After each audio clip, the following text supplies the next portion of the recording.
Ka inga malo sa kato kataki, ko te talanoa ka whai ki atato ulea whakawhenua mai mua o kako mai ki te lakanga aini, o kuputaki ake pe ia whaahinga kupusinga lea whakaawhea kua alu ke ngalo i te temi aini. E tau nofo le wakainga i te palo ki aini ko mua, i te kolo aini ko utufua, i te api o te whawhina aini ko Pelelina Fakataulavelua. Pelelina malo i tau mauri mo te whaakataki. E foki malo kasoa i si o ia mauri. Si au e whaakataki te ahone i pam te tūlaki ai pe whuki o te ngā ue. Pelelina e ke kau ki a whawhina whai ako fo o te temi, toi whakamanatu mai pe mua ki a mātou i te vaenga i ke no foa. I o kasoa ne kamata i te ngā ue i te ukorisio, pe i te taula aini kua o hiki atu lewa ki te lycée whaitaki ai te ngā ue, talu mai te lua whehongo furuma ono. Ko te lea whaka Uvea ne e koloa ia pe i talu mai.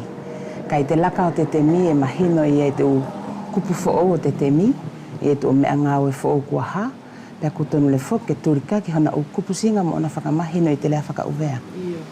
Ko te lea whaka Uvea mo whakafutuna Pelelina, e kauia i a lea e lau e te kaupoto, ko he koloa whakawhenua, e tonu ke hauwhaki he e lawaki, i a te hahai e na tō palalaui, ko te atau tā awhiki ai.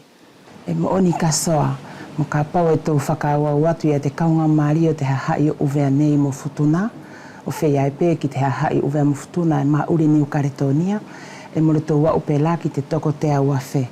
Ka i te uwhe kumi whakapoto, ko he lea e malalo i fotona hahai i te toko te aua whe, ko te lea ia te hahai ai ari au puri, pē mo onia.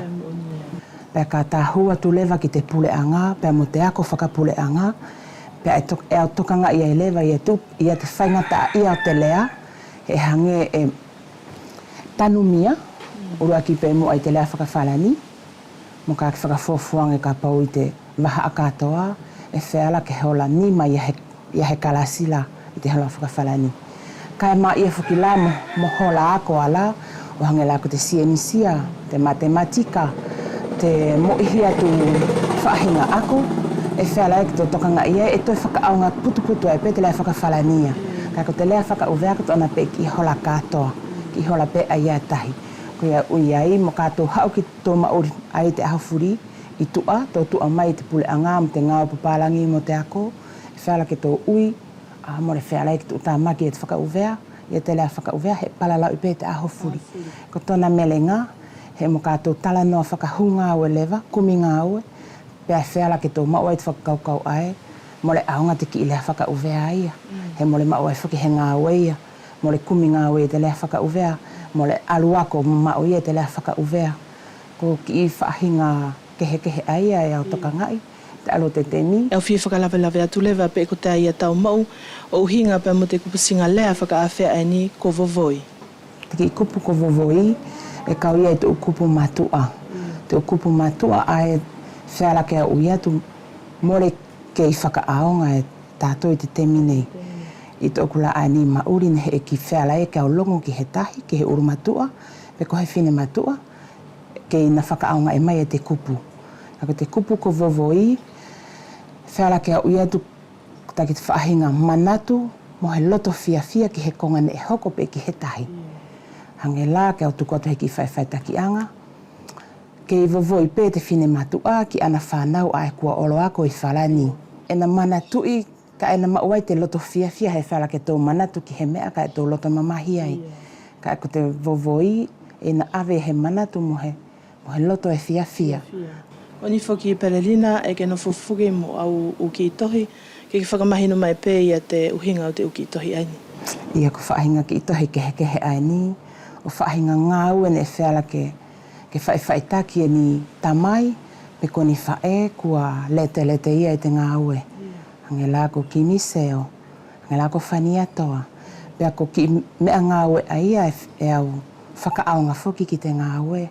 Ko te uhi ko nā tō ai ne nā tō urua ki kauhaki mai e te ngā ue, pea ko mātou lewa ani ko mātou whainga, e ko mātou hoko atu.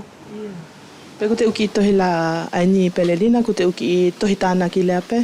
Ko te uki i tohi tāna ki lea pe, hange la ko te ki i tohi aini ui, ko te ki i tikisionalio, e whaitakia e tangata ko Karlo Hens. Ka i te ki i tohi aini, e tō e mauai pe ia kupu singa ne wheala ia ke ngāwe kia ia pata io. Ta lewa ani uki i tohi ko te ngāwe pe lewa ia te whanau ako, mau tohi. Whaiva mai. Tana to uki kupulau, to ki whakatuutunga au e mato whait whale ako.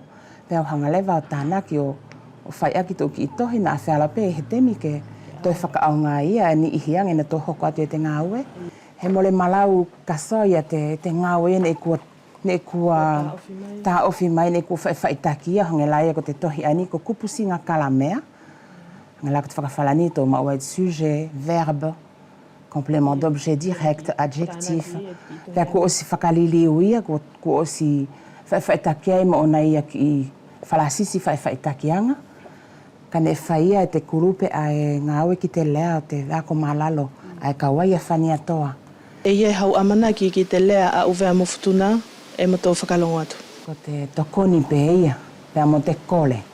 Ko te uhi e hoki mauri a te lea, whaka Uvea mo ka pau e tō kau mo tātou aini whoki mau whanau, i tōna whaka mamana ki ata tō whanau, urua ki pe mo i tōna palalau i tō ulo tō whale, pea lua ko ni ku mau i te whainga maari ke ako ia i te ako whakapule anga, tō tō i te whainga maari he ko ni ku tuku mai.